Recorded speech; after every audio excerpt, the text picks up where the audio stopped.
So what happens when you go to stop somebody and all the customers think you're the bad guy? That's what we're going to talk about today. Here we go.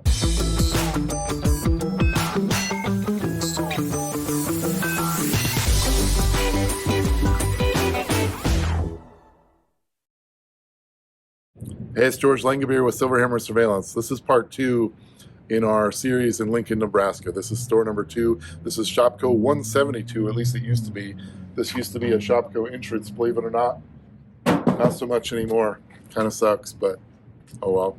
This was a pretty crazy story for me, but today we're going to tell a story, 2 stories, and both of them are when other customers thought I was the bad guy. So we're going to start with a woman. Again, a lot of these so long ago I can't remember what she stole, but she got out to this first row of parking spots and then all of a sudden decided, hey, what if I just try to make everybody think he's trying to attack me?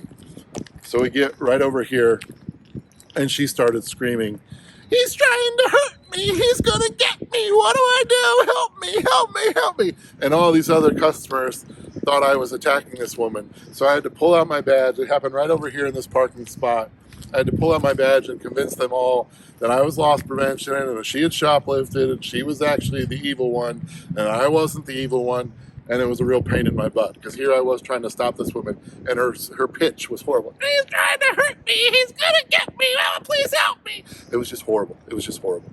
Anyway, I finally convinced the people around me that I was the good guy, she was the bad girl, and I got her. But that's story number 1 at this store of when customers thought I was the bad guy. On to story number 2. Okay, so story number 2 takes place on Christmas Eve. And you loss prevention people out there can attest to this. You're working all day, you're bored out of your mind. Yeah, it's great for society, no one's stealing. But as loss prevention people, you're bored. You want something to happen. And then, of course, in your last 15 minutes, all hell breaks loose. And the craziest thing that ever happened to you happens. Well, this isn't quite the craziest thing that ever happened to me. This is just really annoying, especially on Christmas Eve. But in Lincoln, I'm 40 miles from home. And I needed to get home to a family gathering. I'm a little dressed up because it's Christmas Eve. And I just want to get home. And sure enough, the last 15 minutes of my shift, this guy steals some earrings. And I go out to stop him, and he starts fighting. And so we're rolling around, we're fighting, and people just don't realize when you're in that kind of fight, it's not like the movies. It's a knockdown, drag-out fight. So we're tussling around. I'm just trying to get him inside. He gets up and he runs from me, and he runs all the way out to this island here. So we get out to this island, and we're fighting. And at this time, another teammate comes out to help me. And this guy's a big dude.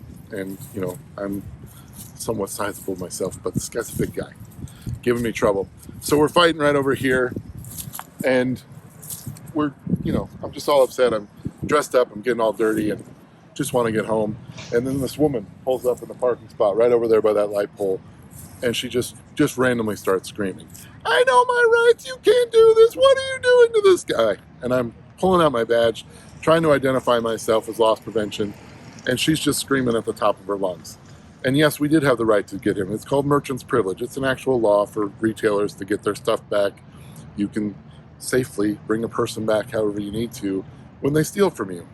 So that's the law I was abiding by. I know my rights. That's what was happening. But she's screaming. So I'm fighting this guy with one hand. Luckily, this other teammate was out there helping me. You know who you are. And he's kind of helping maintain. But I'm basically fighting with one hand and screaming, bobbing my head, screaming all sorts of expletives at this woman. And she just keeps screaming. And at this point, all these people start gathering around, thinking I'm the bad guy, thinking I'm attacking this person. And again, I'm trying to fight and I'm trying to yell at the same time. It's Christmas Eve. I'm a mess. And for people that know me, I don't like to get dirty. So I'm dirty, I'm late, and I hate to be late. So it was just a trifecta of nastiness. But anyway, I finally get this woman to realize who I am. She calms the freak down. I get the guy back inside. He gets arrested. I'm very late for Christmas dinner, but I did make it home.